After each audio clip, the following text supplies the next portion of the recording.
Hi friends, welcome to AS Times. Friends, మన రాష్ట్రంలో ఉండే స్కూళ్లకు మరియు కాలేజీలకు సెలవులు ఇవ్వాలని రాష్ట్ర ముఖ్యమంత్రి సీఎం నారా చంద్రబాబు నాయుడు గారు ఆదేశించారు. సో మొత్తంపై ఎందుకు స్కూళ్లకు సెలవులు ఇస్తున్నారు, అలాగే కొన్ని కుటుంబాలకు 5 లక్షల వరకు డబ్బులను పంపిణీ చేయాలని రాష్ట్ర ముఖ్యమంత్రి నారా చంద్రబాబు నాయుడు గారు భారీ శుభవార్త చెప్పారు. సో దీనికి సంబంధించినటువంటి పూర్తి వివరాలు మనం తెలుసుకోవాలంటే కంపల్సరీగా ఈ వీడియోని ఎక్కడ స్కిప్ చేయకుండా పూర్తిగా చూడాలి. సో కంపల్సరీగా ప్రతి ఒక్కరూ ఈ వీడియోని పూర్తిగా చూడండి. అలాగే ఈ వీడియో నచ్చితే కంపల్సరీ లైక్ చేయండి, మీ ఫ్రెండ్స్ అండ్ ఫ్యామిలీకి షేర్ చేయండి. సో ఇక వివరాల్లోకి వెళ్తే గనుక మన ఏపీ రాష్ట్రంలో భారీ వర్షాలున్న జిల్లాల్లో స్కూళ్లకు సెలవులు ఇవ్వాలని సీఎం చంద్రబాబు గారు ఆదేశించారు.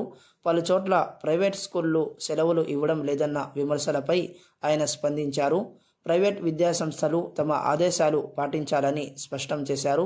వాతావరణ శాఖ ఇచ్చే సమాచారం ఆధారంగా ముందు రోజే సెలవుపై ప్రకటన చేయాలన్నారు. ఉప్పలపాడు ఘటనలో స్కూలుకు సెలవు ఇవ్వలేదా అని సీఎం అడగా మధ్యాహ్నం తర్వాత ఇచ్చారని అధికారులు బదులిచ్చారు. సో మొత్తంపై ఏ జిల్లాల్లో భారీ వర్షాలు కురుస్తున్నాయో ఆయా చోట్ల స్కూళ్లకు సెలవులు ఇవ్వాలని చెప్పేసి ఆదేశాలైతే జారీ చేశారండి.